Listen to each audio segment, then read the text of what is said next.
Hi all chat with TSPയിലേക്ക് എല്ലാവർക്കും സ്വാഗതം. എൻ്റെ പേര് മീതു. ഇന്ന് ബഡ്ജറ്റ് ഡേ എല്ലാവർക്കും എങ്ങനെ ഉണ്ടായിരുന്നു? നമ്മൾ ഇന്ന് ട്രേഡ് ഒന്നും എടുത്തിട്ടുണ്ടായിരുന്നില്ല. ഇവൻ്റെ ആയതുകൊണ്ട് തന്നെ നമ്മൾ ഇന്ന് അവോയ്ഡ് ചെയ്തു. അത്യാവശ്യം കുറച്ച് ബിസി ആയിരുന്നു. വർക്ക്ഷോപ്പുമായിട്ട് റിലേറ്റഡ് ആയിട്ടുള്ള കുറച്ച് കാര്യങ്ങളും ഉണ്ടായിരുന്നു. പിന്നെ ഇവൻ്റെ കയ്യിൽ സാധാരണ നമ്മൾ ട്രേഡ് ചെയ്യാറില്ല, റെയറായിട്ടൊക്കെയാണ് ചെയ്യാറ്. ഇന്ന് പിന്നെ ട്രേഡ് സ്കിപ്പ് ചെയ്തു. പക്ഷേ ആഫ്റ്റർനൂൺ നമ്മുടെ ഒരു ട്രേഡിംഗ് സെറ്റപ്പ് ഒക്കെ ഉണ്ടായിരുന്നു. ബഡ്ജറ്റിന് ശേഷം നമ്മുടെ വർക്ക്ഷോപ്പ് മെമ്പേഴ്സൊക്കെ ട്രേഡ് എടുത്തിട്ടുണ്ടായിരുന്നു. അപ്പോൾ അത് ഞാൻ കാണിക്കാം. കൂടാതെ നാളത്തെ ഇമ്പോർട്ടൻറ്റ് സോൺ എവിടെയൊക്കെയാണെന്ന് നമുക്കൊന്ന് മാർക്ക് ചെയ്യാം. അപ്പോൾ നമുക്ക് ചാർട്ടിലേക്ക് പോവാം.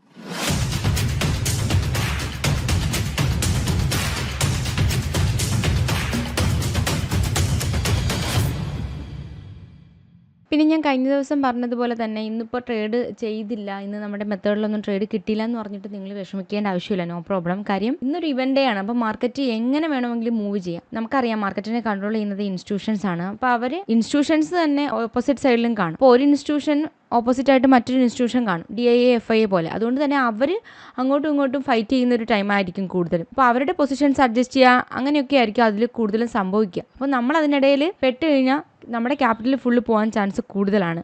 നല്ല പോയിന്റ്സും കളക്ട് ചെയ്യാം, കാര്യം നല്ല മൂവ്മെൻറ്റും ആയിരിക്കും. അപ്പോൾ രണ്ടും സംഭവിക്കാം. നല്ല റിസ്ക് ഉള്ളൊരു ദിവസം തന്നെയാണ്. അപ്പോൾ നമ്മളത് സ്കിപ്പ് ചെയ്താൽ അതാണ് നമ്മുടെ വിജയം എന്ന് തന്നെ പറയാം. കാര്യം നമ്മുടെ ക്യാപിറ്റലിനെ നമ്മൾ പ്രൊട്ടക്ട് ചെയ്തു എന്ന് നിങ്ങൾ വിചാരിക്കുക. അതുകൊണ്ട് ഇന്ന് ട്രേഡ് കിട്ടിയില്ല, ഇന്ന് ട്രേഡ് എടുത്തില്ല എന്ന് പറഞ്ഞിട്ട് ആരും വിഷമിക്കേണ്ട ആവശ്യമില്ല. നാളെ മാർക്കറ്റ് ഉണ്ട്, ഇനി അങ്ങോട്ട് മാർക്കറ്റ് ഉണ്ട്. അപ്പോൾ നമുക്ക് ട്രേഡ് ചെയ്യാം, നമുക്ക് പ്രോഫിറ്റും എടുക്കാം. ഓക്കെ, നിഫ്റ്റിയുടെ കേസ് ആയാലും ബാങ്ക് നിഫ്റ്റിയുടെ കേസ് ആയാലും അധികം മൂവ്മെൻറ്റ് തന്നിട്ടുണ്ടോയെന്ന് വെച്ചാൽ ഇല്ല എന്ന് തന്നെ പറയണം. കാര്യം ഒരു 700 പോയിന്റ് അറൗണ്ട് ഒരു 700 പോയിന്റ് മൂവ് ചെയ്തു. സാധാരണ ബഡ്ജറ്റ് ഡേയിലൊക്കെ നല്ല മൂവ്മെൻറ്റ് തരാറുണ്ട്. ബാങ്ക് നിഫ്റ്റിയുടെ കേസ് നോക്കുവാണെങ്കിൽ ഒരു ചെറിയൊരു ബുള്ളിഷ്നെസ് എന്ന് വേണമെങ്കിൽ പറയാം.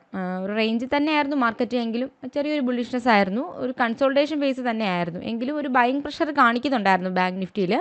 ബാങ്ക് നിഫ്റ്റി അതുപോലെ നിഫ്റ്റിയുടെ കേസ് നോക്കുകയാണെന്നുണ്ടെങ്കിലും നിഫ്റ്റിയിലൊരു സെല്ലിംഗ് പ്രഷർ ആയിരുന്നു കൂടുതലും. കാര്യം രാവിലെ ഒരു ബൈയിങ് പ്രഷർ ഉണ്ടായിരുന്നുവെങ്കിലും ഒരു 11 o'clock ശേഷം മാർക്കറ്റ് ഫോൾ ആവുകയായിരുന്നു ചെയ്തിട്ടുണ്ടായിരുന്നത്. എങ്കിലും ഒരു ഫോളിന് നല്ലൊരു കൺസിസ്റ്റൻറ്റ് ഫോളൊന്നും പറയാൻ പറ്റില്ല. അതിനിടയിൽ ബൈയിങ് പ്രഷറും കാണിക്കുന്നുണ്ടായിരുന്നു. അതാണ് ഞാൻ പറഞ്ഞത്, അത്രയും ഒരു നല്ലൊരു ബഡ്ജറ്റ് ഡേ ആയിരുന്നില്ല, ഒരു ബോറിങ് തന്നെ ആയിരുന്നു മാർക്കറ്റിൽ. പിന്നെ നമ്മുടെ മെമ്പേഴ്സ് ഈ ഒരു ഇവൻറ്റിന് ശേഷം ട്രേഡ് എടുത്തിട്ടുണ്ടായിരുന്നു. നമ്മുടെ കുറച്ച് എൻട്രി മെത്തേഡ്സിലൊക്കെ അവർ നല്ല ട്രേഡ്സൊക്കെ എടുത്തു, പ്രോഫിറ്റും കളക്ട് ചെയ്തിട്ടുണ്ടായിരുന്നു. നിങ്ങൾക്കിപ്പോൾ കാണാം. അപ്പോൾ അവർ നന്നായിട്ട് ട്രേഡ് ചെയ്യുന്നുണ്ട്. നമ്മുടെ ഈ ഒരു മെത്തേഡിൽ ഫോളോ ചെയ്തിട്ട് ട്രേഡ് വരുന്നത് മാത്രം അവർ കോൺസെൻട്രേറ്റ് ചെയ്ത് ട്രേഡ് എടുക്കുന്നുണ്ട്. അപ്പോൾ അതിൽ വളരെയധികം സന്തോഷമുണ്ട്.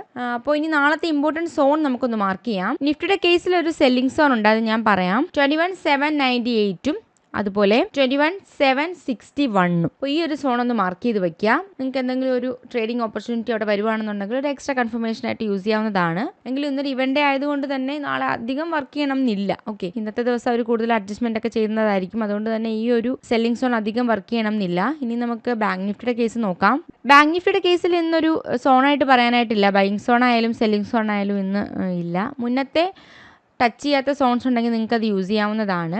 ഓക്കെ, അപ്പോൾ നിഫ്റ്റിയുടെ കേസിന് മാത്രമാണ് ഞാനൊരു സോൺ പറഞ്ഞത്, അതൊരു സെല്ലിംഗ് സോൺ ആണ്. അപ്പോൾ ഇനി മാർക്കറ്റ് എങ്ങനെയായിരിക്കും എന്ന് നമുക്കിനി നോക്കാം. നാളെയും അതുപോലെ തന്നെ നെക്സ്റ്റ് വീക്കിലൊക്കെ ആയിട്ട് നോക്കാം എങ്ങോട്ടാണ് മാർക്കറ്റിൻ്റെ ആ ഒരു ഡയറക്ഷൻ എന്ന്. അപ്പോൾ ഇന്നിനിപ്പം ഒന്നും പറയാൻ ഇല്ല, കാര്യം ഈ ഒരു ബഡ്ജറ്റിൻ്റെ ആ ഒരു മൂവ്മെൻ്റ് ആയിരുന്നു ഇന്ന് തന്നിട്ടുണ്ടായിരുന്നത്. അപ്പോൾ അതിൻ്റെ നാളെയും അതുപോലെ തന്നെ മൺഡേ ഒക്കെ ആവണം എങ്ങനെയാണ് മാർക്കറ്റിൻ്റെ ആ ഒരു ഡയറക്ഷൻ എന്ന് മനസ്സിലാക്കാനായിട്ട്. നാളത്തെ മാർക്കറ്റുമായിട്ട് വീണ്ടും കാണാം. താങ്ക്